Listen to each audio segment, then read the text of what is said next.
जय हिंद दोस्तों, global affairs में आप सभी का स्वागत है और मैं हूं साइमान।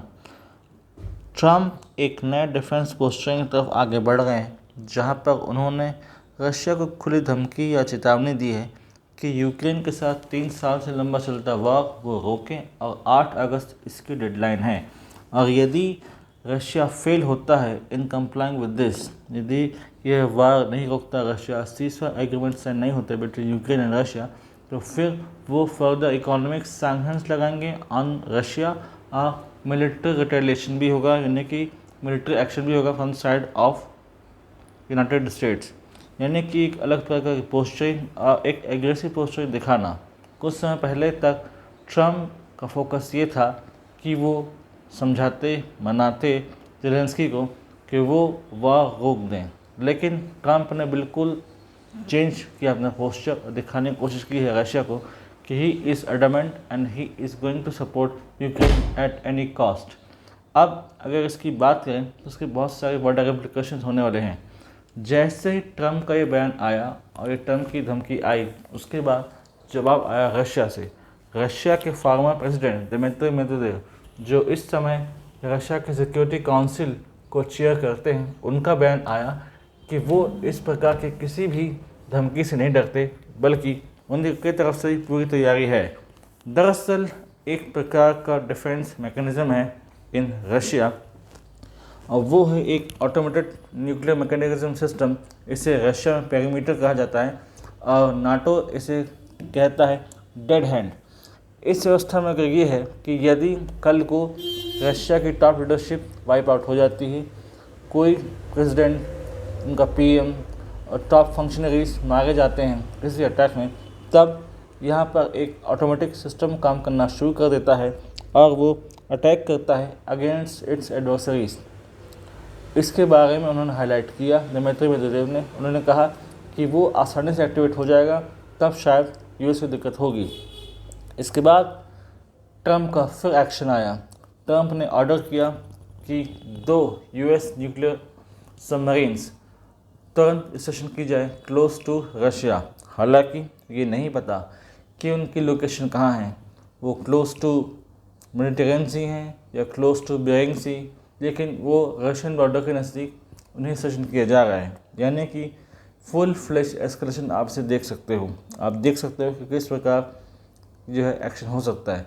यहाँ पर बड़ी बात यह है कि दिमित्री मेदवेदेव ने अपनी बात में ये भी कहा था कि हमारा न्यूक्लियर आर्सेनल, हमारा न्यूक्लियर जो वेपन है वो ईरान को भी दे सकता है। यानी कि कल को ईरान चाहे तो वो आप पर या इसराइल पर अटैक कर सकता है। तो शायद एक प्रकार से अपने एलाइज को भी रेडी करने की तैयारी कर रहा है रशिया कि आप भी रेडी रहें कल को यदि कोई मेजर एस्केलेशन होता है तो। अब याद करें हम यूएस की और रशिया की, ये दोनों ही न्यूक्लियर पावर हैं, यूएनएससी में साथ बैठते हैं। और दूसरी बात ये कि कोल्ड वॉर से इनके बीच एनिमिटी चल रही है, जो कि अब एक नए वर्जन में सामने देखने को आ रही है।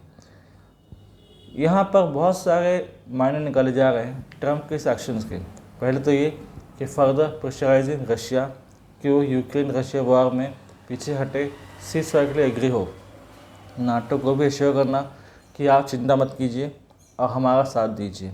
और एक सिग्नलिंग है ईरान को भी कि आप अभी बच नहीं पाएंगे, ज़रूरत पड़ने पर आप पर फिर से हमला हो सकता है, और इस बार अलाइन होगी with Israel in more proactive manner.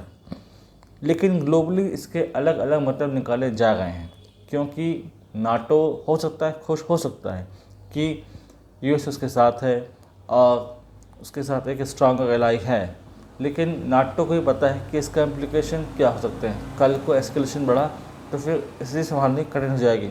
फिर कल को रशिया भी टिट फॉर टैट में कोई सबमरीन, न्यूक्लियर सबमरीन एक्टिव कर दे क्लोज टू यूएस बॉर्डर, तब दिक्कत बढ़ सकती है।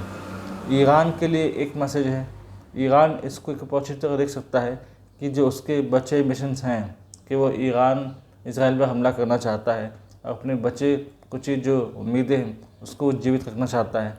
यहाँ पर चाइना इन सभी को क्लोजली ऑब्जर्व कर रहा है, उसका कोई बयान नहीं आता ना आया। वो ये देख रहा है कि किस प्रकार से रशिया और यूएस आपस में उलझ रहे हैं, और जिस तरीके से यूएस लगातार उलझता जा रहा है, तो वो एक समय ऐसा आएगा जब उलझ जाएगा या युद्ध में पूरी तरीके से किसी भी मेजर कॉन्फ्लिक्ट में, तब चाइना अपनी मूव्स चलेगा। यानी कि जो बात कही जा रही थी कि ट्रंप की लीडरशिप में यूएस को बहुत कठिन समय देखने को मिलेगा, तो उसकी शुरुआत हो चुकी है। इकोनॉमिक सैंक्शंस आपने भारत पर लगाए 25% ऑन फोर्थ लार्जेस्ट इकानमी, इसका कॉन्सिक्वेंसेस आपको देखने को मिलेगा। Apart from that military consequences देखने को मिलेगा from the side of Russia, क्योंकि आप कोशिश कर रहे हो रशिया को अलग थलग करने की, उसे साइडलाइन करने की, लेकिन कर नहीं पाएंगे क्योंकि उसके भी अलाइज हैं यदि आपके हैं तो। अब हो सकता है एक मेजर एस्केलेशन देखने को मिले यहाँ पर, और एक प्रकार का कॉन्फ्लिक्ट हमें देखने को मिले।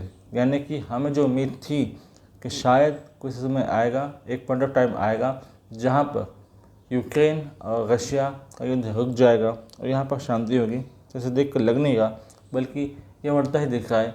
इसमें बहुत ज़्यादा जो है तेज़ी देखने को मिल सकती है। पर देखते हैं आगे क्या फैसला लेता है, यूएस क्या फैसला लेता है, रशिया क्या फैसला लेता है। लेकिन इतना तय है कि यदि स्थिति बिगड़ती है और in the Mediterranean region, in Europe and other region conflict बढ़ता है, तब रशिया के पास इतनी कैपेबिलिटी है कि वो न्यूट्रलाइज कर सकता है किसी भी कमिंग थ्रेट को। यानी कि यूएस को टफ टाइम मिल सकता है। इसीलिए ट्रंप ने एक डिप्लोमेटिक ब्लंडर किया और वो लगातार ब्लंडर्स करते जा रहे हैं, जिससे यूएस की सिग्निफिकेंस कम हो गई है और उनका डिप्लोमेटिक जो स्ट्रक्चर है वो भी कमज़ोर होता जा रहा है। अब देखते हैं आगे सर क्या होता है। अगर इस समय कुछ अपडेट निकल कर आती तो मैं आप लोगों के लिए अपडेटेड वीडियो लाता रहूँगा। Till then do like, share, subscribe the video and widely explore this channel for the knowledge of people. हमसे जुड़ना चाहते हैं तो आप इंस्टाग्राम, टेलीग्राम के थ्रू हमसे जुड़ सकते हैं। लिंक डिस्क्रिप्शन है, जाइए इसे ज्वाइन कीजिए, इस वीडियो को फैलाइए, प्रोपोगेट कीजिए, प्रमोट कीजिए और हमारे चैनल के साथ जुड़िए। Thanks for watching.